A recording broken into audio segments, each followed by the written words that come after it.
중요한 민생의 이슈를 다뤄야 했었던 소중한 시간들의 대부분은 추미애 법무부 장관 아들의 휴가 문제를 둘러싼 정쟁에 허비되었습니다. 총리께서는 장애인 활동 지원 긴급 지원을 하는 것보다 이 통신비 2만 원을 지원하는 것이 더 불효불급한 사항이라고 생각하시는 겁니까? 아니 이제 그런 것은 아니고요. 지금 정부가 예산을 편성하는 단계 같으면 이게 우선순위가 결정이 될 터인데 우리 장 의원님께서 그런 말씀을 하시기 때문에 제가 다음에 또 예산을 편성할 기회가 있을 때 잘 머리에 넣어 두었다가 이런 부분은 좀 챙기는 게 좋겠다고 이렇게 권유를 하겠습니다. 저는 국익만 생각하고 국익만 위하는 질의를 하도록 행정부에 드리도록 하겠습니다. 문재인 대통령께서 19대 대통령 선거 후보 시절 전작권에 대한 공약을 하셨는데 그 내용을 설명해 주십시오. 제가 설명드리겠습니다. 장관님, 전작권 임기 내 전환이라는 문재인 대통령의 공약을 실현할 수 있습니까? 그런 노력을 지금 현재 하고 있고 가능하면 최대한 빠른 시일 내에 할 수 있도록 많은 노력을 해왔다고 말씀드리겠습니다.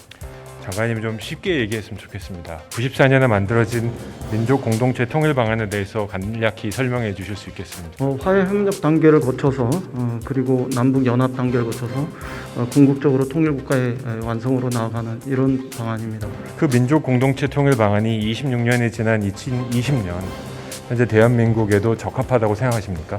저는 여전히 유효한 측면이 있고 또 더 발전돼야 할 측면들이 동시에 있다 이렇게 생각합니다.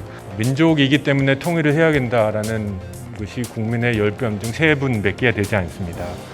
저는 이걸 욕할 수 없는 현실이라고 생각합니다. 바른 국정 운영을 촉구하는 마음으로 자본시장 문제와 관련해 국무총리를 비롯한 관계장관들께 질문하겠습니다. 지금 대한민국 자본시장의 가장 큰 문제는 자본이 없는 것이 아니라 자금을 투자할 투자처가 없는 겁니다. 이런 자금을 만들 것이 아니라 기업하기 좋은 환경을 만드시는 데 더 힘을 쓰셔야 되는 거 아닙니까? 예, 의원님께서 말씀하신 기업하기 좋은 환경을 만드는 것은 저도 절대 과제로 생각을 합니다. 옵티머스 설립자죠. 임종석 전 실장과 가깝다고 소문난 이혁진, 왜 아직도 국내로 못 데려오는 거죠?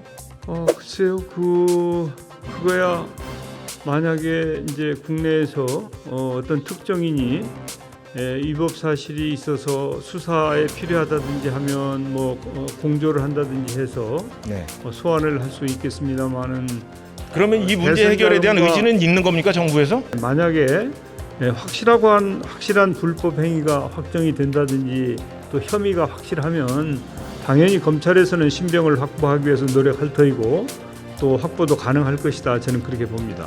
부처 간에 뻔뻔하게 책임을 서로 떠넘기면서 하청 관리 주체가 각각이다 보니까 앞으로 또 다시 대규모 수해가 발생하면 이번과 같은 사태가 재현될 것이 확실한데 국토교통부 장관님의 대책은 무엇입니까?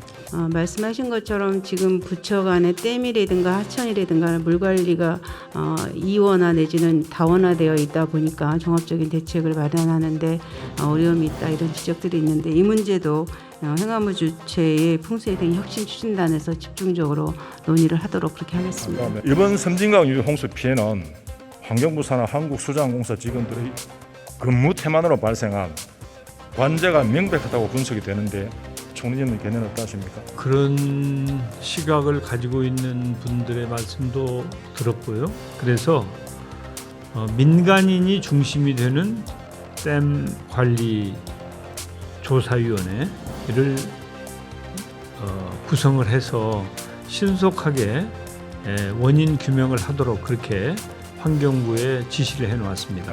직무유기로 이를 등한시의 대규모 피해를 초래한 한국수자원공사 사장의 해임을 대통령께 건의할 의향 없으십니까? 이제 아까 말씀드린 것처럼 이 민간 전문가들을 중심으로 한 댐 관리 조사위원회에서 누구든지 귀책 사유가 있다 그러면은 거기에 걸맞는 책임을 지도록 할 작정입니다. 저는 오늘 법무부 장관을 불러내지 않겠습니다. 저는 오늘 이 자리에 좀 더 건설적이고 우리 미래에 관련된 이야기를 하고자 합니다. 총님, 우리나라 육아휴직, 그러니까 아이들을 키우는 데 쓸 수 있는 휴직이 며칠이나 되는지 아십니까? 원래는 이제 각각 20일씩이죠. 육아휴직은 12개월입니다. 365일입니다. 가족 돌봄 휴가가 20일이고요. 육아휴직, 네. 돌봄 휴직은 180일씩이죠. 아까 말씀드린 것처럼 이게 원체 많아서 예. 부처에 있는 담당자도 모릅니다. 이게 문제인 거죠. 스웨덴은 육아휴직이 가능한 날이 480일입니다. 저희가 가족 돌봄 휴가를 쓰고 육아휴직을 쓴다면 이러면 400일을 넘어 450일 정도 됩니다. 그런데 대한민국의 450일은 아이 키우기가 어렵고 스웨덴의 480일은 아이 키우기가 좋은 나라입니다. 그래서 저는 만 12세까지 서너 번의 국가방역 사태가 앞으로 오더라도 500일만큼은 지금 우리가 있는 제도로도 충분히 가능하니까 부모의 권리로서 500일만큼은 휴가를 쓸 수 있게 제안드리고 싶습니다. 그냥 생각만 가지고는 쉽지 않겠다는 이 판단인데 저도 적극적으로 우리 아이들 키우는 일을 좀 쉽게 해야 되겠다고 하는데 공감하고 있는 사람이기 때문에 함께 지혜를 모아봤으면 좋겠습니다.